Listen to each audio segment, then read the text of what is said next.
Mi raccomando, tagliate tutto attentamente, osservate tutto nei minimi particolari, memorizzate tutto quello che vedete e sentite e soprattutto non vi scordate la strada per tornare. Da mia terra si dice che se tu senti buono lo canto della cede, ti dice la strada che ti sta aspettando. Piacere, sono tornato in migra e sono venuto qua per rubarvi il lavoro. Sono cazzate che stai scappando dalla fame, dalla guerra. A me la terra non mi piace e non mi è mai piaciuta. Io già prima di venire qua conosceva tutto da voce, perché nella mia terra aveva tante cedrozze, tutte ammaestrate, ma non erano acedde ammaestrate e basta. Come posso dire, eravamo come i frate, facevamo tutte cose insieme, avevamo un feeling così intenso che quando tagliavano dell'occhi era come se due ore ne scesse a vedere nei loro occhi tutto quello che avevano visto prima del momento. E così, tra le varie cose, ci aveva insegnato a volare, fino ad arrivare oltre l'oceano. In modo che poi, quando essi tornavano, io potevo vedere e sapere tutto dove attraverso i suoi occhi.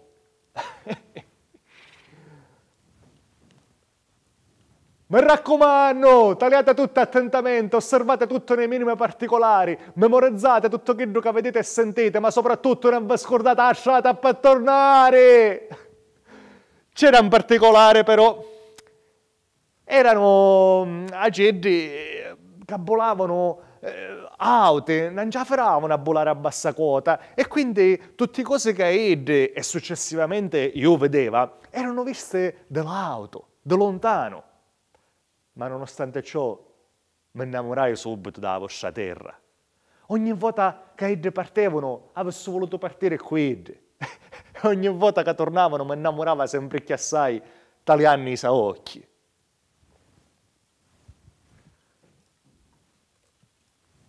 A dire vero, io già quando nascio, io vengo da un paesino vicino mare, quando nascio la prima cosa che viste fu mare. E ancora appena nato, il primo pensiero che feci, la prima immagine che si è formata nella mia mente è stata io in mezzo al mare verso l'Europa!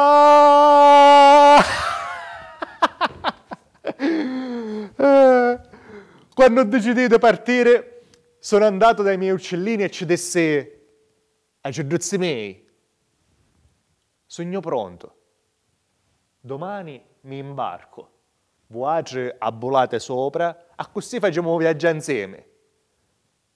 Ma Ed, calana la testa, e ha cominciato a cantare in un modo melanconico, triste, magari un po' costonato, ma l'aveva inteso cantare in questa maniera. E l'indomani, niente, non possono partire. Restano chi per in terra immobili senza muoversi. Oh, amoni, amoni, amoni! Ma niente, non c'era verso, ferme, con la testa calata. Ma lo sguardo era rivolto verso la varca e non lo spostarono fino a quando la varca ne scompariva dall'orizzonte. Non lo so che ci passasse per la testa e perché non fossero partire. Ma so solo che del giorno ne viste più. Quando arrivai qua, mi ricordo che subito arrivò la polizia e mi disse generalità. Io mi scuso di ciò, ma non capivo niente, perché avevo arrivato da picca e ancora non parlava la vostra lingua. E quindi non capendo, non risposi. Allora uno di questi in divisa, il più alto di tutti, mi pigliavo e mi cominciava a strattonare. Ti disse come ti chiami? E io continuavo a non capire, ma era contento perché subito capì che un buon uomo, giustamente, voleva valutare la mia condizione fisica e mentale. Fisicamente voleva vedere quanto il mio corpo ancora resistesse dopo 4 giorni da mare a pane dure e acqua. E mentalmente voleva vedere quanta reale intenzione e motivazione io avevo per venire qua. E io, nonostante mi sciantuliasse forte, rimasi dritto e sorridente. Beh, certo, un poco debole mi sentiva, dopo 4 giorni da mare a pane dure e acqua. Ma era soddisfatto e riconoscente, perché credo che sia il minimo che una persona debba affrontare per poter essere accolta da un altro paese. Anzi, secondo me, ci volessero degli accordi internazionali più seri e più rigidi. Alla fin fine, 4 giorni da mare a pane dure e acqua so picca. È pur vero che ho spavento per le onde, che certe volte erano occhiato di una casa, è pur vero che per lo spavento non ho dormito per tutti e 4 i giorni. Ma per quanto mi riguarda, è a così assai l'amore che mi portò a essere qua, in questa terra, che ne avessi fatto magari 7, 10 giorni da mare, solo a pane duro, senza acqua. O meglio, voi l'acqua voi? Va bene, te la do. Ma quella salata deve essere, che da do mare. Facile se no. Sapete quanti ne ho visti? Cretini, miei compaesani, che se bevevano l'acqua do mare. L'acqua do mare. La panza si unchiava, cangiavano colore e morivano. Ma dico, almeno prima ha insegnato a vomitare, no? Ai!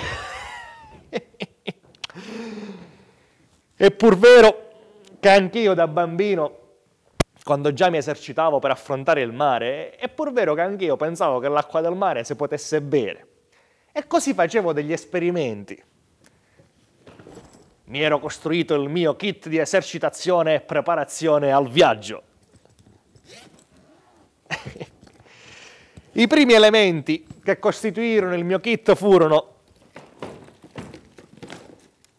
acqua, sale e una bottiglietta. Questa bottiglietta la portava sempre con me e ogni tanto ne beveva un zoccone. L'avevo intuito subito che il trucco stava nel fare dei piccoli sorsi. Però, nonostante la mia buona volontà, i miei sforzi, ne riusciva a vivere troppo picca. Non giorno manco un quarto di bottiglia. E allora capii che il problema era dovuto all'assenza di necessità, alla mancanza di un vero bisogno, all'assenza di costrizione. E fu così che decisi di aggiungere al mio kit di esercitazione e preparazione al viaggio un imbuto, una corda, e questa. Il mio kit diventava di giorno in giorno sempre più studiato e progettato per ogni evenienza. Anzi, quasi quasi, se mi gira prima o poi, lo brevetto questo kit. E faccio un bel business. Già immagino dei venditori professionisti che vanno in giro per il mondo. Accattatevi un orso kit di esercitazione e preparazione al viaggio, un kit ad alto potenziale di aiuto umanitario. Oltre ad aiutare i fortunati che decidono di lasciare la propria terra natia, è un'arma di prevenzione per tutti quei paesi che sono costretti ad accogliere lo straniero. Infatti, con il nostro kit, la gente affronterebbe meglio il viaggio e non arriverebbe in condizioni pietose. E di conseguenza chi li accoglie non si troverebbe costretto a dover affrontare tutti quei problemi dovuti all'incompetenza del viaggiatore. Abbiamo kit bianco, kit rosso, kit giallo, kit nero, in base al colore dell'emigrante. Chi sta aspettando? Accattati l'ultima versione 2.0.3.17.000 morti in mare negli ultimi 20 anni del nostro kit di esercitazione e preparazione al viaggio. E così, dopo aver aggiunto i nuovi elementi al kit, ho chiamato il mio migliore amico e gli ho detto: tieni l'imbuto, tieni la bottiglietta, e tacchimi in mano.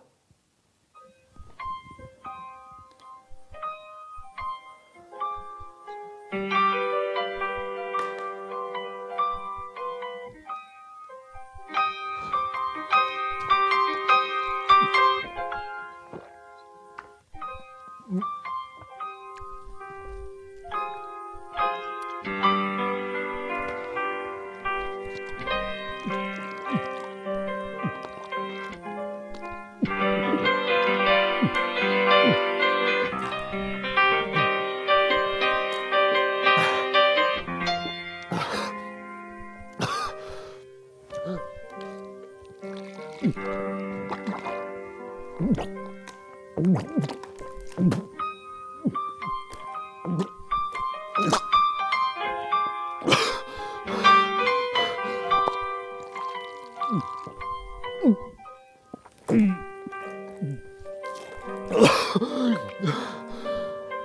qua! Dove vai? Nella terra amata vuoi andare? Dove c'è la gente evoluta? Allora questa ti devi bere!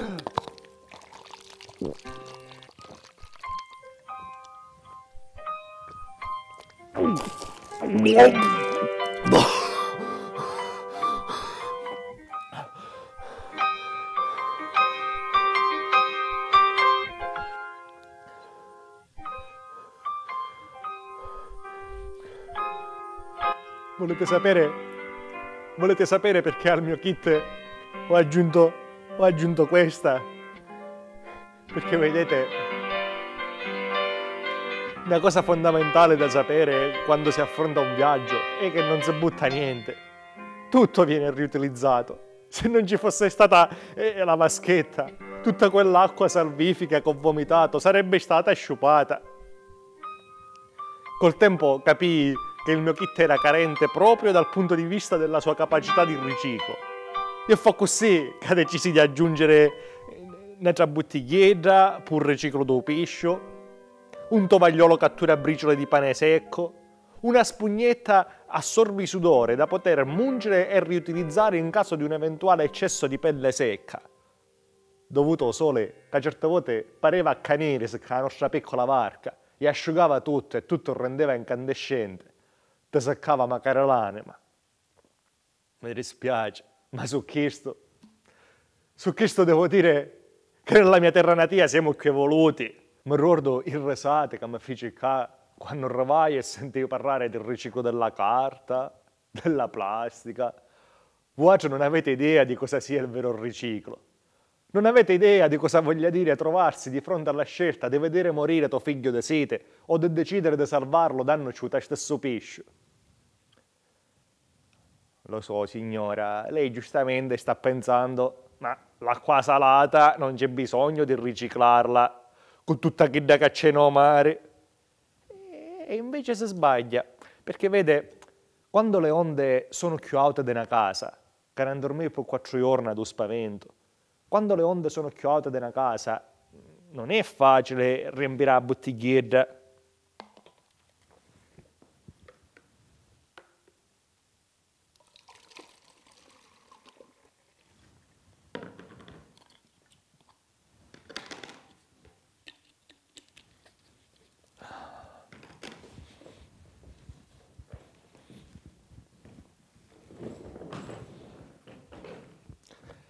C'è qualcuno che a breve prevede di fare un viaggetto ed è interessato al mio kit? No, è normale. Certo, ci mancherebbe. Nel prezzo c'è inclusa anche la sterilizzazione della bottiglietta d'un riciclo del pesce. Che vuol dire? Coraggio. Può essere che non c'è nulla che vuole lasciare la propria terra natia per andare verso la terra amata. E che popolo triste che siete, oh! Eppure i vostri nonni e bisnonni erano più coraggiosi, più intraprendenti, più vivi. Basti pensare che tra il 1876 e il 1915 sono state registrate più di 14 milioni di partenze dall'Italia verso l'America. Durante la grande carestia in Irlanda nel 1845, fiumi di persone si avviarono verso la Gran Bretagna e l'America. Nel 1850 il 26% degli abitanti di New York erano di origine irlandese. C'erano più irlandesi a New York che a Dublino. 1 milione di cristiani francesi tra il 1849 e il 1939 lasciarono la propria nazione verso l'America. Meno male che c'è America. Ma o fecero santo a Cristoforo Colombo? Io ci dassi magari un bello premio Nobel. l'unico capace di scoprire una terra già conosciuta da milioni di cristiani, da milioni d'anni, e chi era magari convinto di era una trabanna. È il mio mito, la mia fonte di ispirazione. Pensate che durante il viaggio per venire qua, nei momenti di maggiore difficoltà, io pregavo pensando a Ghidro. Cristoforo Colombo, pensaci tu. Cristoforo Colombo, pensaci tu. Cristoforo Colombo, pensaci tu.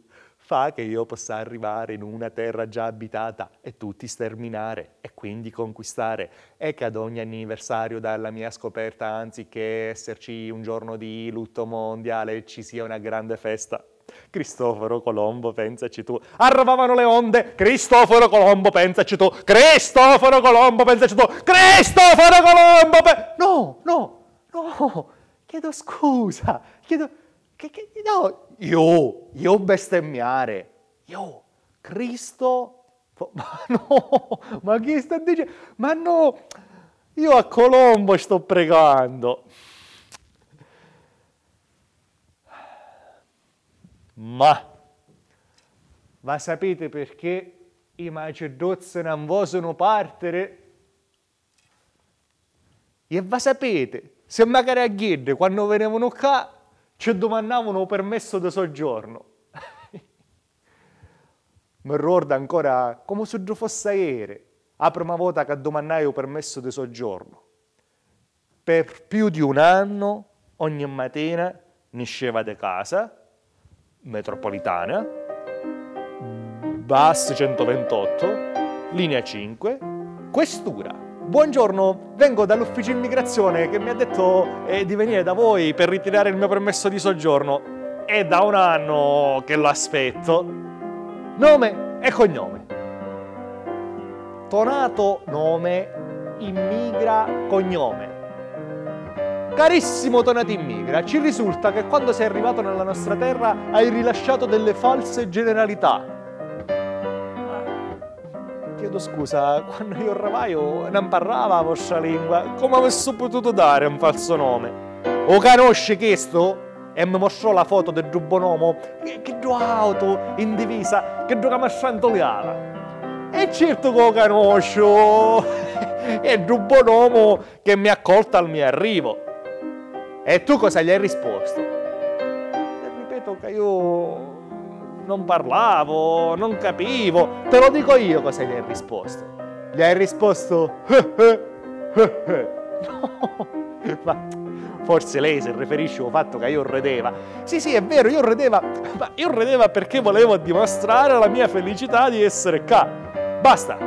In base al primo controllo risulta che tu ti chiami del nome e di cognome e poi noi non rilasciamo permessi di soggiorno. Prendi il tram, scendi alla 7ª fermata, risale all'8ª, all'angolo della strada c'è l'ufficio immigrazione. Tram, scendi alla 7ª, risali all'8ª, angolo strada, ufficio immigrazione. Buongiorno, vengo dalla questura che mi ha detto di venire da voi per ritirare il mio permesso di soggiorno. È da un anno che l'aspetto. Oh, il signore! Noi non rilasciamo permessi di soggiorno, devi andare alla questura.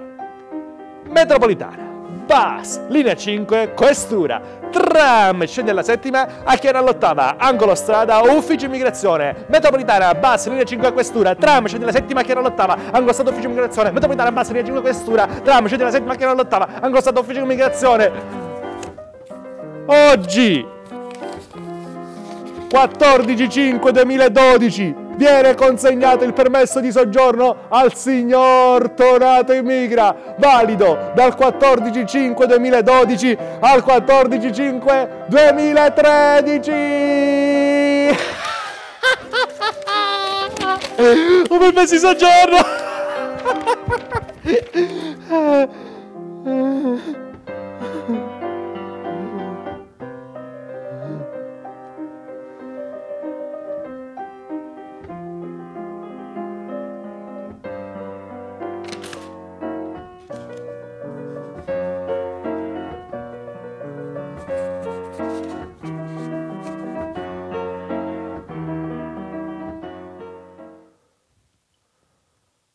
mi sentiva la testa che mi scattiava.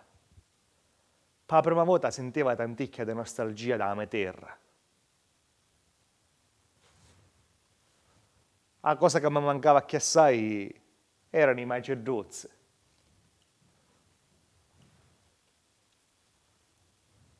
Decisi che ne avrei comprato uno. Sono andato in un negozio da cedri più grande che c'era. Arrivaio e sto posto era pieno da cedri. Mai non mi ha visto così tante tutte insieme. Gialle, bianche, nere, ranne, rosse, verde. A tagliarle tutte in confronto l'arcobaleno pare vestito all'otto. E pensaio, questa sì che è interculturalità. Ogni razza, specie, colore, tutte pare che cantano spensierati e felici. Italiava e pensava che qua non può manco esistere il concetto del scianero. Quando in tutt'una, a lontananza, vedo che c'era una cedruzzo che se ne stava solo, in disparte. Tutte le altre tagliavano verso sole e invece tagliava a ponente. Ma incuriosio. E mi avvicinaio.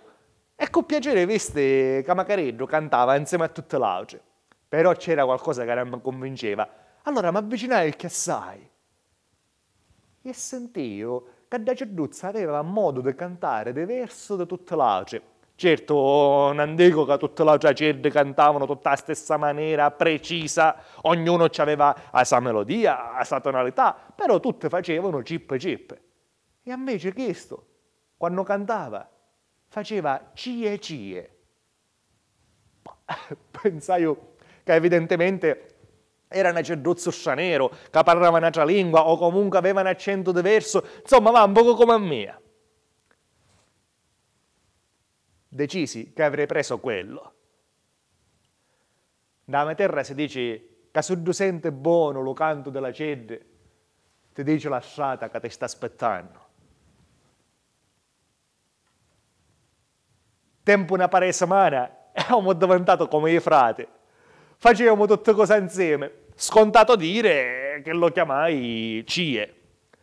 A mattina, appena sveglio, si faceva una bulata attorno al letto, si fermava innanzi a me e cominciava a cantare. Cie. E io tagliava e ci diceva, ma leva una curiosità. Ma perché tutte pare fanno cip e tu fai cie? A poi mi vesteva, ormai ci aveva insegnato magari a portarmi le calze.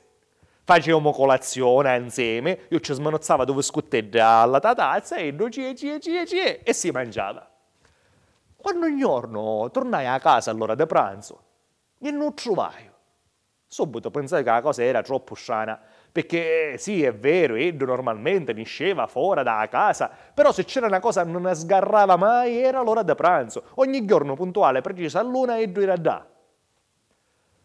Dopo mezz'ora che aspettava, esci da casa e ho cominciato a cercare.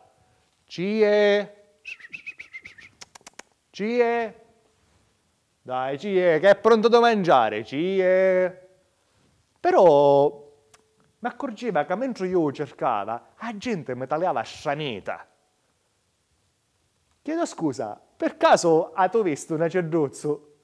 Lo saccio, il cielo è pieno da cedri, ma che non cerco io è una cedruzzo particolare, che quando canta fa cie, non cip come a tutte le altre. Ma la gente mi continuava a tagliare, come a dire, ma questo meschino impazzeo. Ma io continuavo a cercare. Cie, dai, non mi fare questi scherzi. Cie, forza, va, che già sentato mancanza. Ma ad un tratto vedo che c'era un cristiano che oltre a tagliare il scianeto come a tutte le altre, parlava al telefono. Mi tagliava e parlava. Parlava e mi tagliava. Ma io la coscienza l'hai a posto, stai cercando una cedruzzo, non penso che cercare una cedruzzo sia reato. Quando un dottore a lontananza vede arrivare una macchina dalla polizia, che scangiano due parole con il tizio che parlava al telefono, e poi si avvicinarono verso di me e calarono il finestrino. Qual è il problema? Quale problema? Io veramente stavo cercando un volatile e a me ci arrivava una volante. E che ci disse? Due poliziotti appena in reazione che andavamo a terra per reagire a così. Prima di non giuriare, a madre, o padre, a sora, a zia. Mi pigliava la mano, ma storcio, ma quando ho finestrino, fai poco lo spiritoso, giovanotto, vabbè, ma lascia la mano, fai poco lo spiritoso, ti ho detto. E mentre mi teneva con la mano era così, un compare di entrare la macchina disse, proprio oggi si è liberato un posto, mi sa che lo portiamo dritto al CIE. Non ci poteva credere! Scusi, cos'è che ha detto? Che ti portiamo un CIE! Grazie, davvero grazie! E nonostante che a mano me l'aveva incontrato al contrario, era così contento che non sentiva manco dolore. Grazie! Insomma, mi misero in la macchina. Però io vedevo che magari dei poliziotti mi tagliavano strano. Ma io ero contento come un piccirillo. Da me terra è impossibile pensare che tu perdi un cedro e la polizia dopo 5 minuti torna a trova. Me lasciava la mano e cominciamo a camminare. Grazie. Io di tanto in tanto ringraziava e camminavamo. Ma quanta strada fece cosa fatosa dei CIE, quando in tutta una lontananza vedo una casa enorme, tutta arrecentata di reti alte, e capì che finalmente stavamo arrivando.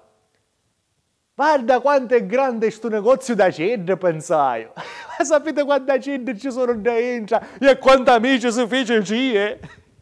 Arrivavamo, mi fecero scendere e sottovodeco, guarda non ci credete, all'ingresso di sta casa in alto c'era scritto a caratteri cubitali CIE, che di sicuro saranno rimasti colpiti del giusto modo unico e particolare di cantare che accendetolavano tutto un negozio da cedri.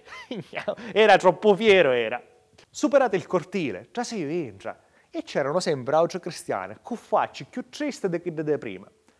Però mi cominciava a incuriosire perché tracce da cedri non se ne vedevano, né tantomeno si sentiva cantare né CIE né Cip. Quando un tuttora ti vedo settata al retro tavolo, tu buon uomo, che giocato in divisa, insomma capisto che giocava a sciantoliava.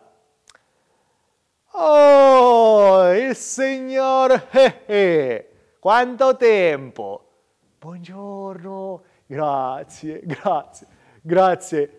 coach Vastovo. Ma grazie a che? E come, grazie a che? Capisco che ho il suo travaglio, però grazie. Mi fecero fermare un poco di carte, e poi mi dissero, questo da oggi è il tuo numero, e mi dessero un foglio con il numero 333. 332 cristiani prima di mia che avevano perduto la cedro. Non l'avessi mai pensato che in questa terra c'era così tanta gente appassionata da cedro come a me. Ci domandai, chiedo scusa, buon uomo, dov'è la sala di attesa per fare la fila? Lo spirito non l'hai perso mai, eh? La sala di attesa? Qui se tutto ti va bene puoi attendere pure per 18 mesi. Si pigliano tutte cose e se ne andarono. Il buon uomo aveva sempre voglia di giocare. Ma te pare, con un servizio così efficiente, che ti trovano a cedro tempo 5 minuti, e poi ti fa aspettare 18 mesi per tornare a tello. Arrivai in un corridoio, Nico, e c'era tanta gente che camminava annanzi a re. Ma nudo chiamava nudo. Non c'era una fila, un tabellone che numeri, uno sportello. Solo gente che camminava, annanzi a rire. Ogni tanto qualcuno si fermava e stava quattro male parole in la sua lingua e poi tornava a ripigliare a camminare. Annanzi a rire. Da lì o meglio e vedo che oltre il corridoio c'erano delle gabbie. Oh, ecco finalmente un tengono a cedri. Ma avvicinaio e vesti che magari da entra non c'erano acedi, c'erano cristiani, con facce più tristi di quelli di prima. A che mi piglio di coraggio e a uno di questi che passavano da corridoio, credo che mi pareva ma non cazzato, ci domandaio, chiedo scusa, dov'è lo sportello dove restituiscono gli uccelli smarriti? Questo si fermò, mi tagliò serio e mi disse, amico mio, cerca di trovare un modo per non diventare pazzo. Perché a quelli che perdono il senno ci fanno trovare i pasticchi da mangiare e se quelle non ci bastano a calmarle si viene a pigliare di notte, ci attaccano le mani e i cavigli e si riportano chissà dove.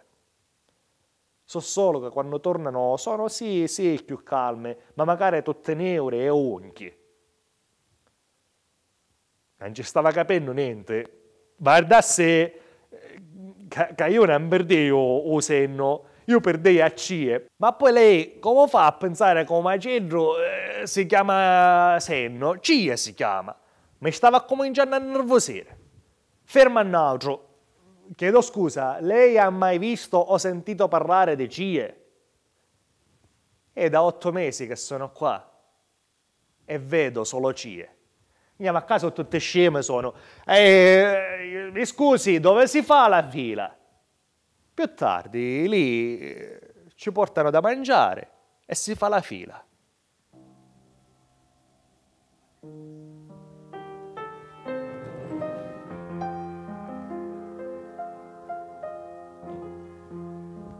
Ci stesi 18 mesi meno un giorno. 18 mesi senza parlare con noi, 18 mesi senza vedere a noi. 18 mesi camminando innanzi a rere in un corridoio lungo 27 passi. Asciarà! Asciarà! Asciarà! E vedeva la gente che si andava a sedere in tante file in due cortile. Asciarà! Asciarà! E io non capiva, però pensava che Asciarà era un bell'uomo pennacedozzo. Asciarà! E non capendo, magari io mi metto in fila insieme all'altro. No, Asciarà! E mi facevano segno di andare dietro. 1, 2, 3, 4, 5, 6, 7, 8, 9, 10 e 11. Finalmente ho capito! Asciarà in arabo vuole dire 10. Che andavamo a mettere in fila di 10 per 10. Allora subito mi andavai nell'ultima fila, on erano 9, e con mia 10. Asciarà! Ma i cristiani dell'ultime 2 file ne stavano settate in terra come a tutte le altre, ma se ne stavano accovacciate come quando la dina fa l'uovo.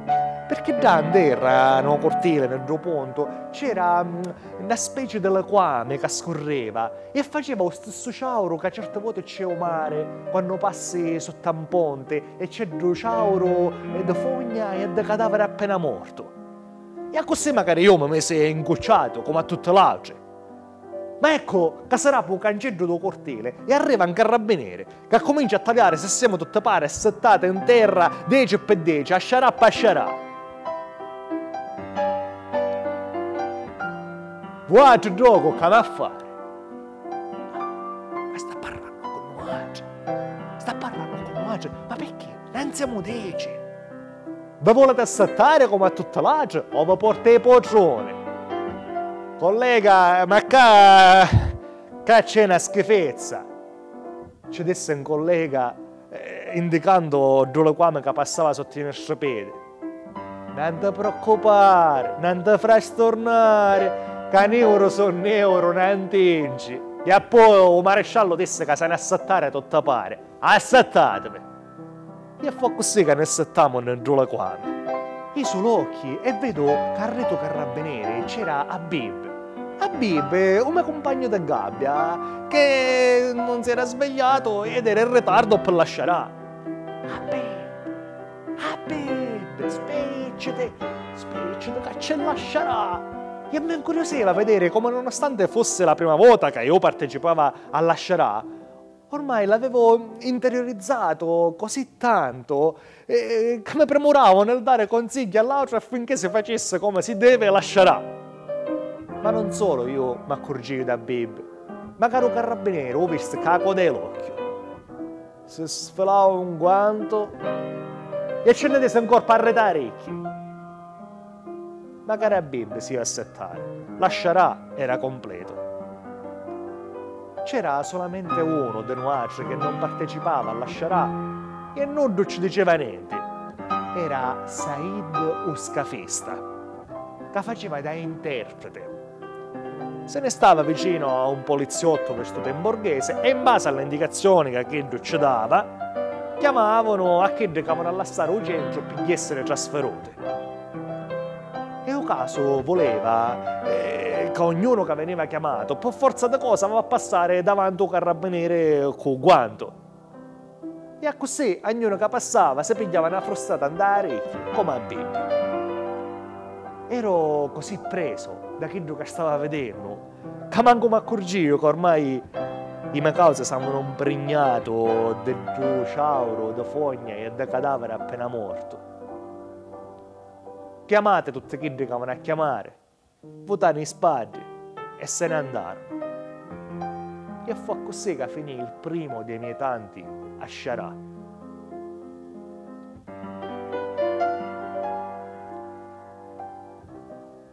«18 mesi senza vedere una femmina. Anzi no, questo non è vero. Una volta durante una sciarà arrivò un maresciallo con un cellulare in mano. O furriao!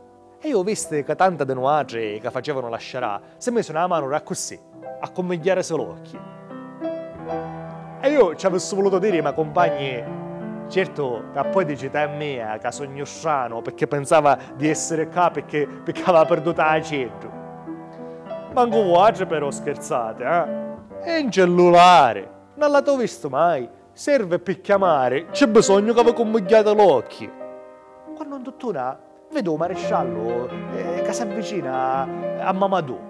Mamadou era il più religioso di tutta pare, priava 5 volte al giorno, mai una volta a casa tava. Un maresciallo si avvicina a Mamadou e Mamadou subito si convigliava l'occhio con tutta due mani. Un maresciallo ci desanta un polone, pezzi di froce. Talia, come si fa, frugione che non si apre. Talia, c'è stato mai con una femmina. Talia che ti piace, è tutta stesso colore e ti avesse a piacere.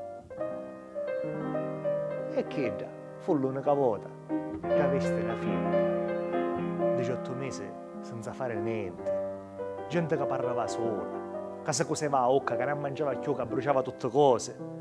18 mesi senza sapere quando e se avessero nasciuto. 18 mesi che mananno a Ranza Herrera in un corridoio lungo 27 passi.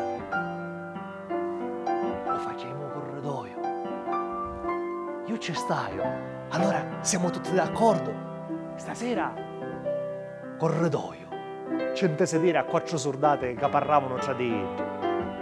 Al che chiamai Bassim, un altro mio compagno di gabbia, e ci disse: Bassim, ma leviamo una curiosità, ma che entra ci sono magari sordate? Che entra è peggio del carcere. Io me l'hai fatto carcere e ti assicuro che qua è peggio. Do carcere c'è solo la polizia penitenziaria. Che entra ci sono polizia, carabinieri, guardia di finanza ed esercito. No carcere sai quando ne esce. Non si sa. Do carcere sai che può fare e che non può fare. Qua in base a come ci gira. E mette tuo cuore in pace perché stasera ci gira che ci sarà un corridoio. Ma sì, ma poi sogno io che Giussano. Stasera ci sarà un corridoio. A me mi pare che l'unica cosa che c'è che entra è un corridoio.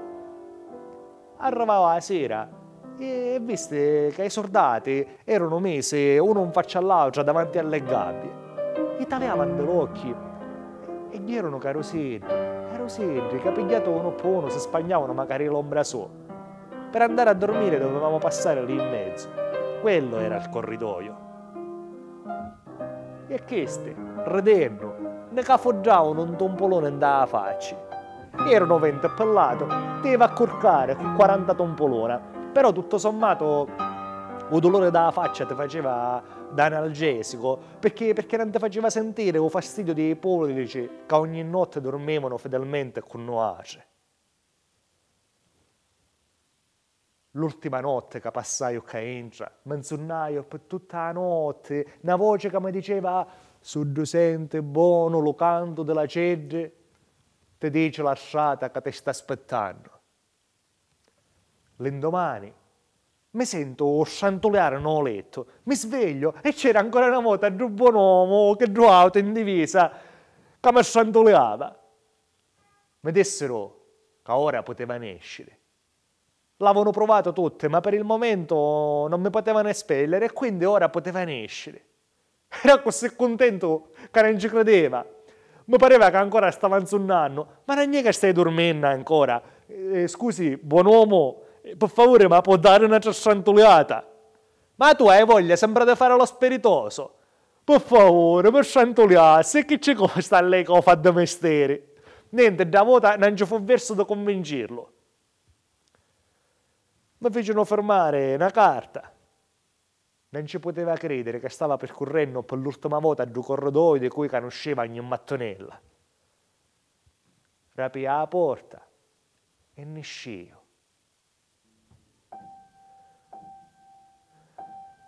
E appena ne uscì, da vicino nell'albero, vese qualcosa, mi giro e c'era Cie che mi aspettava già.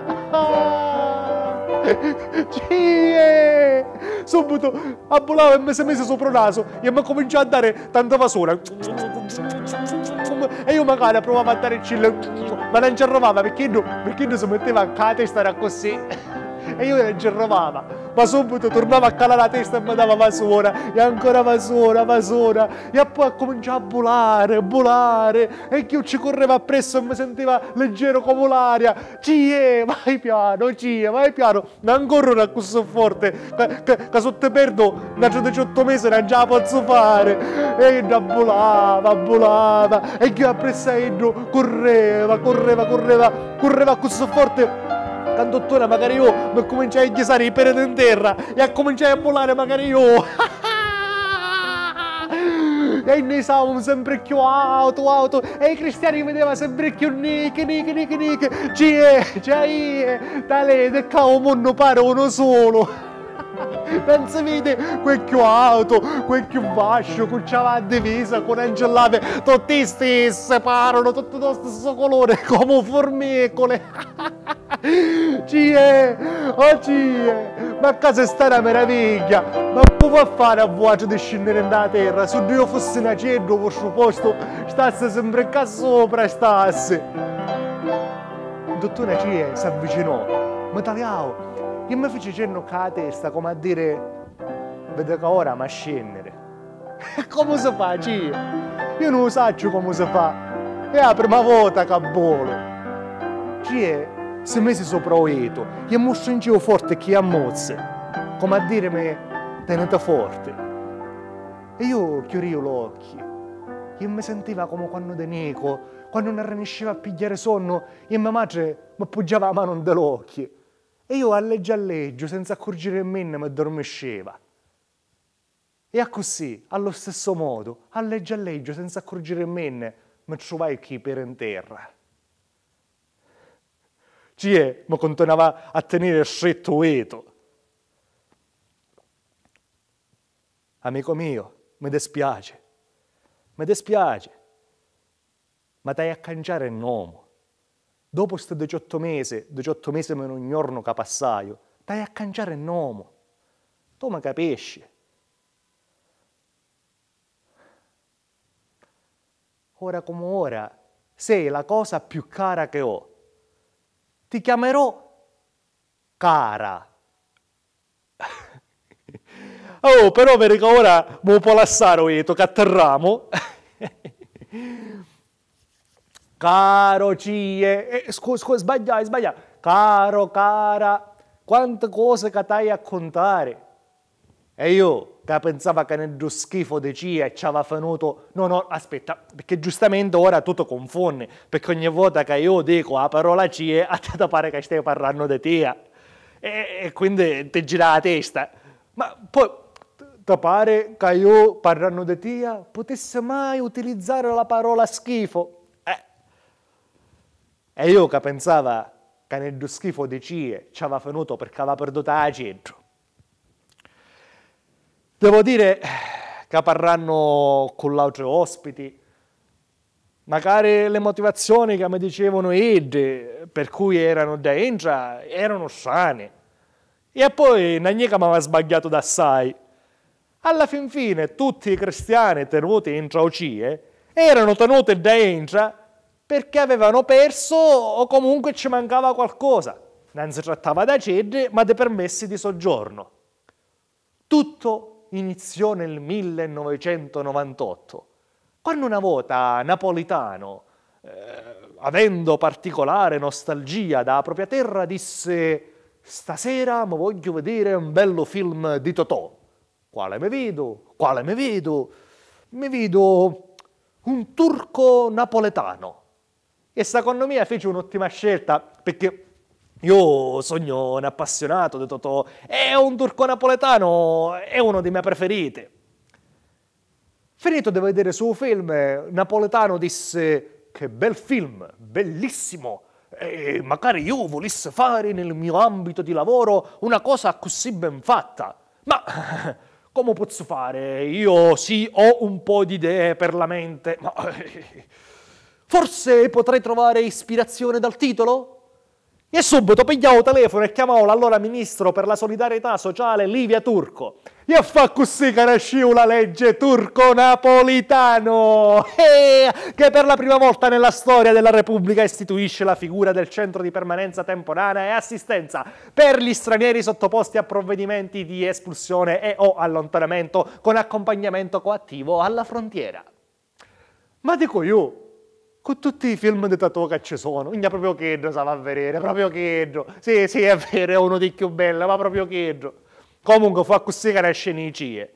Anzi, prima si chiamavano CPTA, Centro di Permanenza Temporanea e Assistenza. Ma meno male che ci cangiano un nome. Se non ti immagini, un è cara, vieni qua. Meno male che ci cangiano un nome. Se non che tu avessi dovuto cantare CPTA.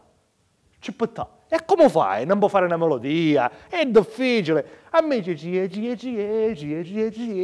è più bello. Centro di identificazione ed espulsione, istituito con la finalità di dare effettività ai provvedimenti di espulsione per gli stranieri privi del permesso di soggiorno. Prima di allora, nel nostro ordinamento non era mai stata prevista la detenzione di individui se non a seguito della violazione di norme penali. Ci casco sempre. Il problema è che i cristiani che sono tenuti in CIE non sono detenuti, ma ospiti. Inizialmente l'ospite, quanto mi piace sta parola, ospite. Pensate che quando uscivo da CIE, che non uscì una carosa bella che era, quanto era bella, io mi dissi: avrei piacere questa sera di averti ospite a casa mia. No, grazie, sei bella, non ti manca niente, ma non si può fare. Inizialmente l'ospite poteva purtroppo soggiornare all'interno del CIE per un periodo di tempo pari a 30 giorni. Ma poi, in seguito alle numerose richieste da gente che diceva: «No, per favore, non mi lasciate andare, ospitatemi una giotantecchia, siate ospitali, per favore». E nel 2002 arrivò la Bossi-Fini che, accogliendo queste richieste, portò a 60 giorni il periodo di ospitalità. E nel 2009, grazie al pacchetto di sicurezza, il periodo di ospitalità è stato prolungato a 180 giorni. Ma un atto smisurato di ospitalità invase i cuori di quei legislatori che nel 2011 portarono a 540 giorni di ospitalità. Io nel due periodo sonnisceva e passata e incontrava qualcuno di colore, giallo, nero, rosso, insomma qualche straniero. Tutti che parlavano della stessa cosa. Lo sentiste? 540 giorni, 18 mesi! Basta! Via permesso di soggiorno, tutto pare che asciazzavano il permesso di soggiorno, la polizia che rincorreva la gente passata e te un permesso di soggiorno, e pegghetello che aveva 7 mesi che ci travaglio. No, voglio che lo so che è un trucchetto per non mi fare avere l'ospitalità. Articolo 14 do TUI. Testo unico sull'immigrazione, afferma che quando non risulti possibile eseguire con immediatezza l'espulsione a causa di situazioni transitorie che ostacolano la preparazione del rimpatrio o l'esecuzione dell'allontanamento, il questore dispone che lo straniero sia trattenuto per il tempo strettamente necessario presso il centro di identificazione ed espulsione più vicino. L'articolo 20 del DPR, decreto del Presidente della Repubblica 394 del 99 del regolamento di attuazione, prescrive che il trattenimento non può essere protratto oltre il tempo strettamente necessario alla rimozione degli ostacoli che si propongono all'esecuzione dell'espulsione. Situazione transitorie, tempo strettamente necessario, 18 mesi.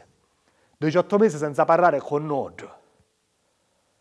L'articolo 21 dello stesso decreto prescrive che allo straniero trattenuto nel CIE devono comunque garantirsi la libertà di colloquio all'interno del centro e con i visitatori provenienti dall'esterno, in particolare con il difensore che assiste lo straniero e i ministri di culto, la libertà di corrispondenza anche telefonica e tutti i diritti fondamentali della persona, fermo restando l'assoluto divieto per lo straniero di allontanarsi dal centro. Si ricordavano solo dell'ultima parte, 18 mesi senza sapere quando e se già avessero mai nasciuto, senza sapere che fare per poter nascere. Carta dei diritti fondamentali dell'Unione Europea, articolo 47. Ogni individuo i cui diritti e le cui libertà garantite dal diritto dell'Unione siano state violate ha diritto a un ricorso effettivo dinanzi a un giudice. Ogni individuo ha diritto a che la sua causa sia esaminata equamente e pubblicamente entro un termine ragionevole da un giudice indipendente e imparziale. Equamente, pubblicamente da un giudice indipendente e imparziale. Mi ricordo ancora quando a me compare Bib che parlava solo polare, a sua lingua. Lo presero, dopo un'ora tornano a portare. E io ci domandaio, cosa vuoi da? Cosa vuoi da? Che in polare vuol dire, non te portano. Boh in polare e boh. Che c'erano 3 cristiani. Mi fecero fermare un pezzo di carta. Ma la Bibbia non sapeva che dei 3 cristiani erano un giudice, un avvocato d'ufficio e un poliziotto, e 2 pezzi di carta che firmavo era relativo alla richiesta di proroga per ulteriori 60 giorni. Sì, perché dovete sapere che sì, è vero che ti possono aspettare per 18 mesi, però prima ti donano 30 giorni, e poi se facesti bravo te ne donano altri 30. Successivamente, sempre se ti sei potuto comportare, ti donano 60 giorni a volta. Ogni 60 giorni c'è bisogno di una nuova udienza per la proroga. E quindi, nei casi fortunati come a me, che ci stai 18 mesi, ci sono 10 udienze davanti il giudice di pace. È il giudice di pace che si occupa di convalidare il provvedimento di allontanamento. Perché, vi spiego, originariamente, per avere l'ospitalità, era sufficiente un'ordinanza da parte del questore. Del resto si sa che quasi sempre i questori sono uomini di buon senso, come un cristiano che un buon uomo, che mi ha accolto al mio arrivo, che ci penserebbero mezza volta prima di mettere tince. Ma poi ci fu qualcuno che cominciò a polemizzare, a sollevare un po' di problemi, dicendo che non era giusto che fosse sufficiente solamente il parere del questore, perché mettiamo caso che c'è qualcuno che non vuole accettare tale ospitalità. Stiamo parlando di gente ingrata, ma mettiamo caso che qualcuno non vuole cedere la propria libertà personale in base all'articolo 13 della Costituzione, seppur in cambio di una generosa ospitalità. Non è giusto che a decidere sia solo questore. E allora fu così che fu necessaria la convalida da parte del pubblico ministero. Ma ancora una volta qualcuno polemizzava dicendo che non era una mossa proprio corretta giurisdizionalmente parlando. E allora fu così che fu necessaria la convalida da parte del giudice di pace. Per chi non lo sapesse, il giudice di pace è un giudice onorario, uno che non ama fare carriera, insomma, uno modesto. E per legge si può occupare di cose niche. Che saccio io, c'hai un problema con qualcuno, guardate do tompolona, do pogna. Allora poi andate davanti a un giudice di pace e che dove dice avanti va niente, succede, datevi la mano, facete pace e non se ne parla più. Oh, facete pace, voi dico io che sono un giudice di pace, onorario. Facete pace, vedesse, se non ha niente gelato e a un anno l'album di panini voi scordate. Scherzi a parte, si occupano di cose piccole e comunque in nessun caso possono irrogare pene detentive. Allora perché a me mi tengono detenuto per 18 mesi? No, mi scordo sempre, questo concetto non mi trase nella testa, io sogno ospite, non detenuto. Ospite. Insomma, in sintesi, o questore ti piglia e aveva 48 ore di tempo per comunicare tale provvedimento al giudice di pace, il quale aveva altre 48 ore di tempo per effettuare la convalida del provvedimento. Ora, dico io, ma se voi fossero questore, se voi fossero questore, mettiamo caso che pigliassero un povero sventurato da sabato, a poi per una serie di problemi vari, insomma, c'è la partita, la domenica, voi scordaste, e questo giudice ci dicete un giovedì. A voi, se fossero questore, vi venisse mai in mente di pigliare il timbro do martedì anziché che do sabato in modo da rientrare nelle 48 ore? A mia non mi venisse mai in mente. Insomma, come vi diceva, poi c'è l'udienza per la convalida e in base all'articolo 47 della Carta dei diritti fondamentali dell'Unione Europea, ogni individuo ha diritto a che la sua causa sia esaminata equamente e pubblicamente da un giudice indipendente e imparziale. E il giudice dovrebbe quindi avere il diritto-dovere al controllo sulla legittimità del provvedimento di allontanamento e dovrebbe recare delle motivazioni specifiche per ciascun caso. Ma mi ricordo la prima volta che a me mi portano all'udienza, a me ci portano 4 volte, solo 4 su 10, per non mi scomodare. Arrivai e io mi aspettavo di andare in un'aula pubblica, aperta al pubblico, e invece mi portano in una stanza dentro stesso, un CIE. E il CIE fa parte del Ministero dell'Interno e non del Ministero di Grazia e Giustizia. Arrivai in questa stanza e c'era un meschino do giudice di pace. Che pena che mi faceva. Come vi dicevo, è gente che non ama fare carriera, è gente modesta, timida. E al lato c'era un poliziotto. Insomma, c'erano tutte quelle condizioni per rendere indipendente e non influenzabile la posizione del meschino do giudice di pace. A poi nominarono l'avvocato d'ufficio, che a tutte banne viene nominato dalla stessa questura per abbreviare i termini. Io appena ho visto pensai, guarda che sto infamone mi vuole fare levare l'ospitalità. E invece questo era un uomo di pochissime parole, a occa non rapeva mai.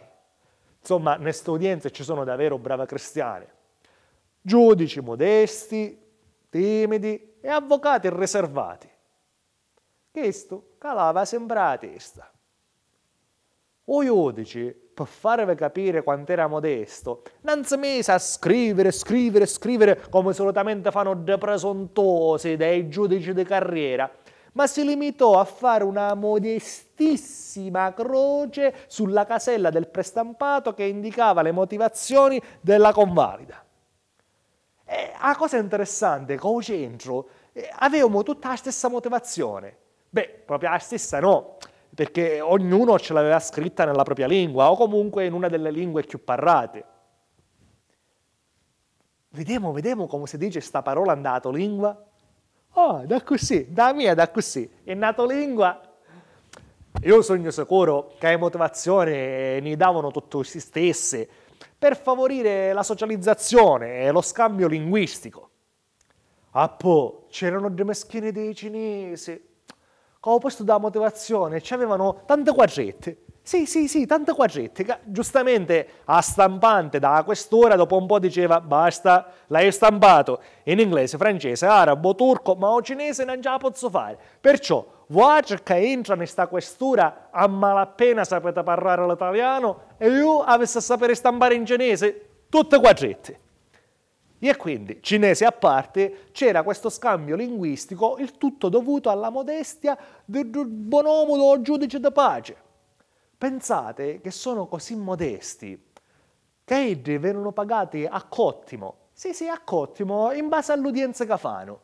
E per questo tipo di udienze ci donano all'incirca 10 euro. E usaccio so picca, l'udienza dura 2 minuti massimo, però ci donano solo 10 euro. E considerando che tra il 2005 e il 2011 in media la capienza dei CIE a regime completo era di 1905 posti, sono 190.500 euro l'anno solo per pari giudice di pace.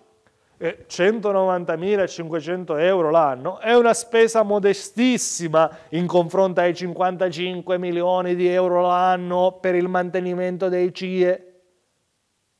Vi pare un assai. Oh, signori miei, i servizi che funzionano sapevano. Del resto, di tutti i cristiani che hanno stato tenuti in 3 CIE, solo il 47% poi è stato realmente rimpatriato. Borghezio diceva che i CIE sono degli hotel a 5 stelle. Ed effettivamente, con 55 milioni, o potesse fare un CIE a 5 stelle. E io mi auguro che però prima o poi venga fatta una piccola modifica all'articolo 13 della Costituzione. La libertà personale è inviolabile, non è ammessa alcuna forma di detenzione, di ispezione o di perquisizione personale, né qualsiasi altra restrizione della libertà, salvo i casi in cui vengano utilizzati degli hotel a 5 stelle ai fini della detenzione amministrativa. È pur vero che l'articolo 13 dice anche che in casi eccezionali di necessità o di urgenza l'autorità di pubblica sicurezza può adottare dei provvedimenti provvisori. E io effettivamente altro che urgenza, urgenzissima c'aveva di trovare un maceggio. Ed ero anche un caso eccezionale perché, parliamone chiaro, va, so pecca che de carnescono da marciare a questo buono maceggio come a me. Dopo che ne uscì da CIE, le cose per me pigliarono una trapiega. Tutto andava per il verso giusto. Trovai travaglio, in seguito a una sanatoria riuscii ad avere un permesso di soggiorno e così io avanti per tanti anni. Certo, ogni volta che scadeva un permesso di soggiorno, da quando faceva la domanda a quando mi davano che di nuovo passava almeno un anno, però niente male, con la sola richiesta continuava a essere regolare e poteva travagliare. Cara diventava sempre più vecchiareggio. Ormai non ne usciva più manco da casa, se non per fare una bulatedda no cortile. Inoltre ultimamente aveva modo di cantare diverso da solito. Se ne stava con la testa calata e cantava in un modo malinconico, triste, magari un po' stonato. E io pensavo a che gioca si diceva andava a terra, che se tu senti buono lo canto della cedde ti dice la strada che ti sta aspettando. Non mi sentiva tranquillo. Lo portai un dottore. Questo ci disse una tagliata. Ma sta ceduzzo quanti anni ave? A dire la verità io non ci so per rispondere, o perlomeno mi va a fare un conto. E allora cominciai a pensare a tutti i permessi di soggiorno, a tutti i voti che avevano scaduto, a tutti i voti che l'avevano... Che con cara ne incontriamo l'anno in cui ho avuto l'ospitalità. E allora il conto è facile. Ave 12 anni. Che 12 anni. Dottore, aveva almeno 12 anni. E allora che ci va cercando, anzi che ancora canta e che è vivo. 12 anni. 12 anni? 12 anni? Che 12 anni? Cara, 12 anni, posso fare la domanda per la cittadinanza? Ti rendi conto, cara? Eh sì, perché lavanno c'è i 18 mesi di ospitalità e i 4 mesi che passano fino a quando ci fa la sanatoria a permesso di soggiorno, avete 10 anni e 2 mesi che soggiorno regolarmente e che travaglio. Quindi posso fare la domanda per la cittadinanza. E magari, cara, era così contento che si mise a cantare come ai vecchi tempi, come quando era picciuttello. Cie, a Bolau. Si fermava attorno a me. E subito tornò a calare la testa e ha cominciato a perpigliare, canto malinconico e triste. Cara, ma perché ti stai intristendo ora? Ma perciò io ti dico che posso fare la domanda a pagina di ranza e tu ti intristisci. Andai ad informarmi. Arrivai in un ufficio e c'era tanta gente, tutta messa davanti a un tavolino, a semicerchio. Ma non riusciva a vedere che c'era assettato al retaggio tavolo. Sentiva solo una voce che diceva puntare, puntare, al che mi faccio spazio. E che c'era assettato al retro tavolo, ancora una volta, un buon uomo. Subito mi viste caco dell'occhio. Mi dispiace, ma oggi c'ho le mani impegnate e quindi non ti posso salutare come al solito. Ma quanto è poliedrico il buon uomo, pensava. E come vi diceva, c'era tanta gente messa davanti al tavolo. Siete tutti qui riuniti per la cittadinanza? Sì, sì. E magari io, sì, sì. La cittadinanza è nel diritto la condizione della persona fisica alla quale l'ordinamento di uno Stato riconosce la pienezza dei diritti civili e politici. L'individuo che non possiede la cittadinanza di uno Stato viene detto straniero se possiede la cittadinanza di un altro Stato, apolide se non possiede alcuna cittadinanza. Legge son fe! Puntare, puntare, puntata minima 214,62 €. Ius soli, ius domicili, ius sanguinis. Ius soli perde, ius domicili vince, ius sanguinis perde. Ius, un stallo, ius. E uno delle tante cristiane che c'era già disse già e no. No. Questo è lo ius sanguinis.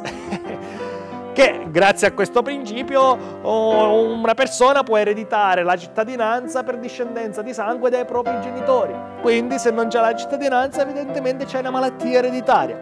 Mi dispiace, perdeste. 214,62 €. Puntare, ius soli perde, ius domicili vince, ius sanguinis perde. Ius, un stallo, ius. Da! No, questo è lo ius soli. Secondo questo principio, se si nasce in un determinato territorio, si acquisisce la cittadinanza del territorio stesso. Ma attenzione, perché questa carta è una carta jolly, infatti può avere 3 valori. Ius soli puro, ius soli alla nascita e ius soli dopo la nascita. Ma fortunatamente nella nostra terra o ius soli non c'è, quindi che vi spiega a fare? 214,62 €. Puntare, ius soli perde, ius domicili vince, ius sanguinis perde. Ius, un stallo, ius. Da! Bravo! Oh, finalmente vinciste! Bravo! Ius domicili! Grazie allo ius domicili, uno straniero può richiedere la cittadinanza del paese che lo accoglie se possiede determinati requisiti, tra cui in prima battuta l'anzianità di residenza. La legislazione è molto varia, si va dai 3 ai 10 anni, ma per fortuna nella nostra terra sono 10 anni. Bravo, vincesti! Puoi avviare la richiesta per la cittadinanza per naturalizzazione. Mi pareva strano. Chi vinceva non vinceva la cittadinanza, ma la possibilità di farne richiesta. Però c'era una cosa che non mi convinceva, perché il tizio, l'ultimo che aveva vinciuto, a tagliarlo buono mi pareva una faccia conosciuta. O taglio meglio, taglia qui. Era uno dei poliziotti che mi avevano portato ucie, che si aveva fatto una lampada, aveva diventato un vecchio più scuro, si cangiava la voce, ci faceva da compare, ci faceva. E infatti vinceva solo io. Stese tutta la mattina a tagliarle e finalmente capì dove stava il trucco. Il buon uomo ci faceva segno con il neco da mano, con questo qua, e ci indicava la carta vincente. Mi concentro. Questa!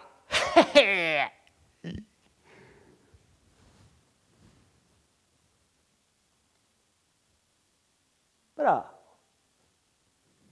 Bravo il signor.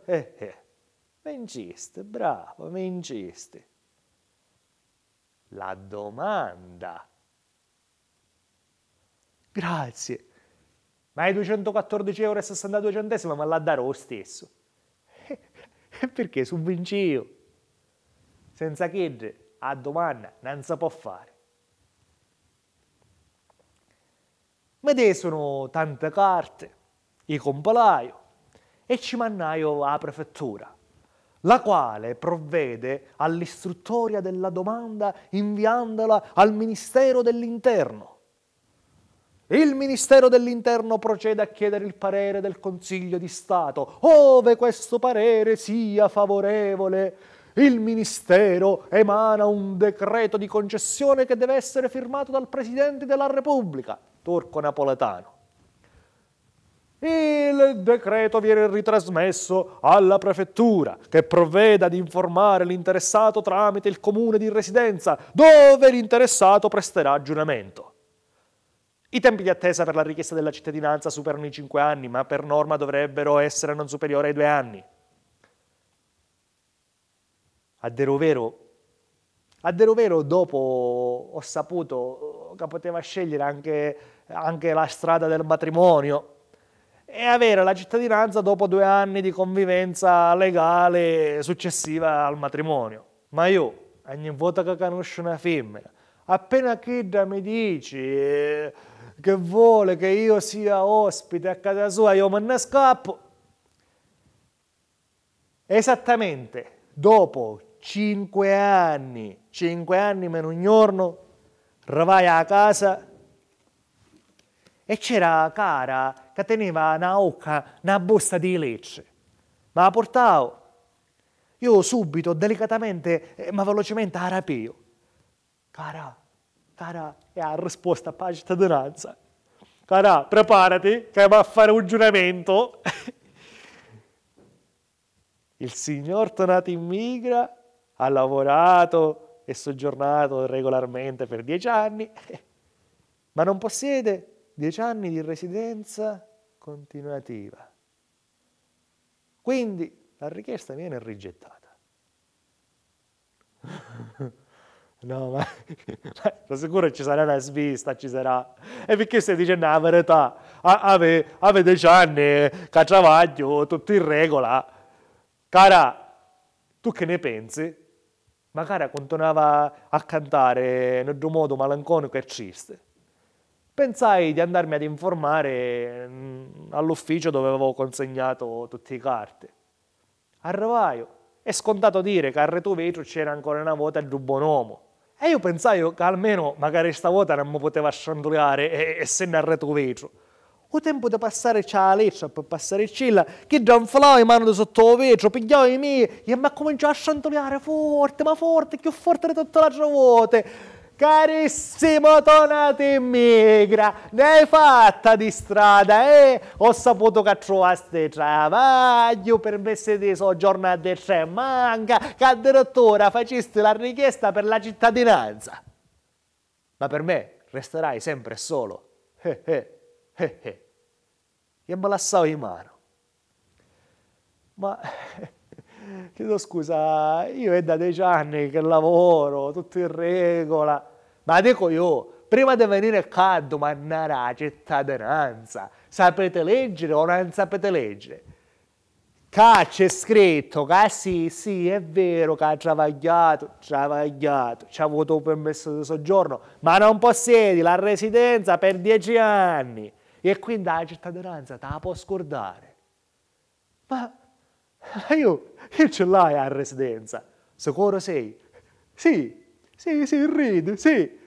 Sembro solo tu presuntuoso sei. Io già l'avevo capito la prima volta che ti viste. Io ti sciantoliava e tu, tutto fiero, presuntuoso, ridevi per non mi dare la soddisfazione. Ma ora vedremo cosa aveva la soddisfazione. Nel 2007 ce l'avevi a residenza. Sì, sicuro sì. Nel 2007 la residenza ti è stata tolta. E perché? Sì, continui a ridere. Perché? Perché tu, pezzo da presuntuoso, pensavi che nonostante tu avessi il permesso di soggiorno scaduto, noi altri ti avevamo mandato a residenza. Ma io... No, non è a ridere. Non è a ridere, che forse ancora non l'hai capito che in tutti questi anni il mio errore è stato quello di sorridere e ridere sempre. E forse avevi ragione, è stato un presuntuoso. E ancora non l'hai capito che in questa terra, quando ridi o sorridi, è segno di presunzione. E come faccio ora? Come ci dico? Io per non sbagliare ci dico con espressione neutra. Ma tutti i voti che ho permesso di soggiorno scadeva, io facevo la domanda per la richiesta del rinnovo entro i termini previsti dalla legge e secondo la legge con la sola richiesta continuava ad essere regolare. Ma perché sta parlando così ora? Ma tu oltre a essere presuntuoso sei proprio cretino. Sì, è vero, con la sola richiesta, ahimè, continuavi ad essere regolare, ma con la sola richiesta non potevi avere la residenza e quindi tutti i voti che tu aspettavi a nuace che ti davano un permesso di soggiorno era senza residenza. E che avessi dovuto fare, caranfici, e che non feci che avessi dovuto fare? Chi sto regretando completamente, non avessi dovuto o potuto fare niente. Perché la richiesta della cittadinanza per naturalizzazione non è un tuo diritto, pezzo da presuntuoso, che viene qua a domandare la cittadinanza. Ma può essere rilasciata a discrezionalità dello Stato e nell'interesse dello Stato. E tu converrai che noi non abbiamo nessun interesse a rilasciare la cittadinanza a un cretino come a te che manco sa parlare. Piacere, vorrei la cittadinanza. Ma come pare? Amone, cara. Amone.